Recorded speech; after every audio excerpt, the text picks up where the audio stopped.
1972 সালের 26শে মার্চ বাংলাদেশের প্রথম স্বাধীনতা এবং জাতীয় দিবস উপলক্ষে অধুনালুপ্ত দৈনিক বাংলা পত্রিকার বিশেষ প্রোটপত্রে প্রকাশিত একটি জাতির জন্ম শীর্ষক নিবন্ধের শেষ প্যারায় শহীদ জিয়াউর রহমান লিখেছিলেন, সময় অতি মূল্যবান।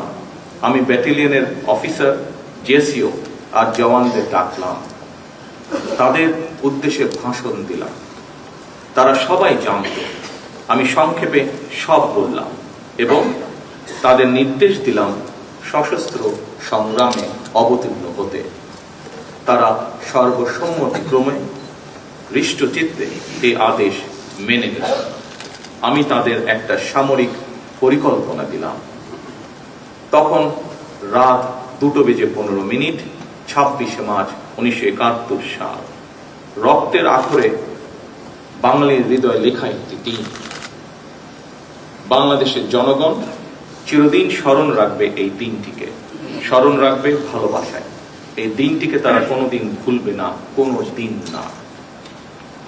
স্বাধীনতার ঘোষকের লেখা একটি জাতির জন্ম নিবন্ধটি আবারও 1974 সালের তৎকালীন সাপ্তাহিক বিচিত্রায় হুবহু প্রকাশিত হয়েছিল। রক্তাঙ্গনের চাক্ষু স্মৃতি নিয়ে শহীদ জিয়ার লেখা নিবন্ধটি যখন প্রকাশিত হয়েছিল, সেই সময়টিতে প্রায় সকল মুক্তিযোদ্ধারাই ছিলেন জীবিত বা বর্তমান, এবং তারা ছিলেন সেই সময় সাক্ষী।